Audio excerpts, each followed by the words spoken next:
आप देख रहे हैं पीवीएन न्यूज। मैं हूं शब। अब वक्त है नॉन स्टॉप न्यूज का, तो डालते एक नजर।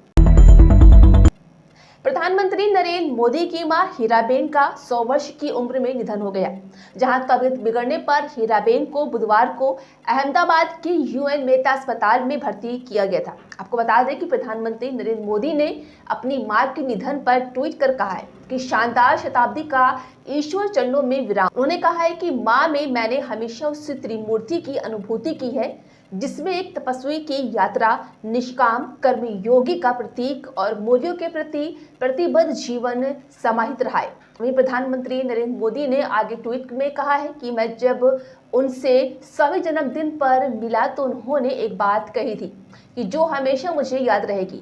उन्होंने कहा था कि काम करो बुद्धि से और जीवन जियो शुद्धि से।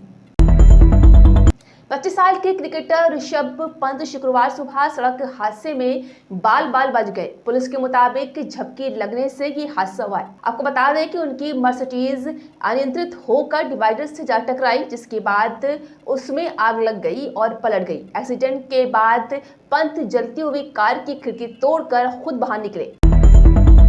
आयकर निरीक्षक की फर्जी भर्ती में विभाग के बड़े अधिकारियों का भी हाथ होने के पुख्ता सबूत पुलिस को मिले हैं, जहां फर्जीवाड़े का ये सारा खेल मुख्यालय के कमरा नंबर 229 में हुआ। बेरोजगारी से ठगी की, उनसे रुपए वसूले और जाली नियुक्ति पत्र दिए। बता दें कि मामले की विवेचना में पुलिस कई अधिकारियों की कुंडली जुटा रही है। आपको बता दें कि मामले की विवेचना में पुलिस कई अधिकारियों की कुंडली जुटा चुकी है। वहीं गिरोह के कुछ सदस्य जो गैर प्रांत से ताल्लुक रखते हैं, उनकी गिरफ्तारी के लिए दबिश दी जा रही है।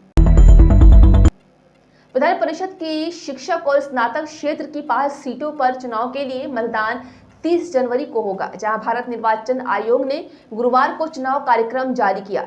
नामांकन 12 जनवरी तक दाखिल किए जाएंगे और मतगणना 2 फरवरी को होगी, जहां परिषद चुनाव की घोषणा के साथ ही इसके दायरे में आने वाले 39 जिलों में आदर्श आचार संहिता लागू हो गई है। 69,000 शिक्षक भर्ती में आरक्षण से वंचित ओबीसी और एससी अभ्यर्थियों ने सरकार पर आरक्षण विरोधी होने का आरोप लगाया है। अभ्यर्थियों ने आरक्षण बचाने के लिए सरकार के खिलाफ अभियान शुरू करने का ऐलान किया है, जहां जीपीओ पार्क में पिछड़ा दलित संयुक्त मोर्चा के प्रदेश अध्यक्ष सुशील कश्यप एवं संरक्षक भास्कर सिंह यादव की मौजूदगी में बैठक हुई। इस बैठक में मुद्दों पर रणनीति बनाई गई है।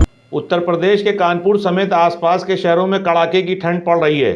चंद्रशेखर आजाद कृषि प्रौद्योगिकी विश्वविद्यालय के मौसम विभाग ने चेतावनी जारी करके कहा है कि बर्फीली हवाएं चलने की वजह से तापमान अभी और नीचे जा सकता है।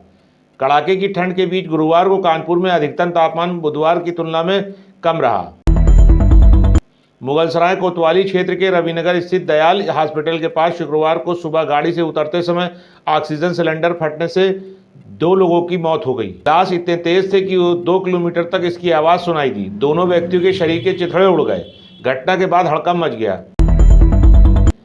AKTU की परीक्षा फॉर्म भरने से आ रही हैं दिक्कतें, देखते हुए एक बार फिर फॉर्म भरने की तिथि बढ़ा दी गई है। विश्वविद्यालय प्रशासन के अनुसार अब विद्यार्थी 1 जनवरी तक परीक्षा का फॉर्म भर सकते हैं। नए साल के स्वागत में मनाए जाने वाले जश्न को कोविड प्रोटोकॉल का पालन करना होगा। स्वास्थ्य विभाग ने इसके लिए एडवाइजरी जारी की है। सभी होटल, रिजॉर्ट, मॉल संचालकों को निर्देश दिए हैं कि उनके यहाँ आने से सख्ती से प्रोटोकॉल का पालन कराएं। सीएमओ ने डॉक्टर मनोज अग्रवाल ने बताया कि आयोजकों को खुले संस्थान में पार्टी व मास्क का कार्यक्रम करने को कहा गया है। पार्टी व मास्क, सामाजिक दूरी का पालन करना होगा। सैनिटाइजर की व्यवस्था रखनी होगी।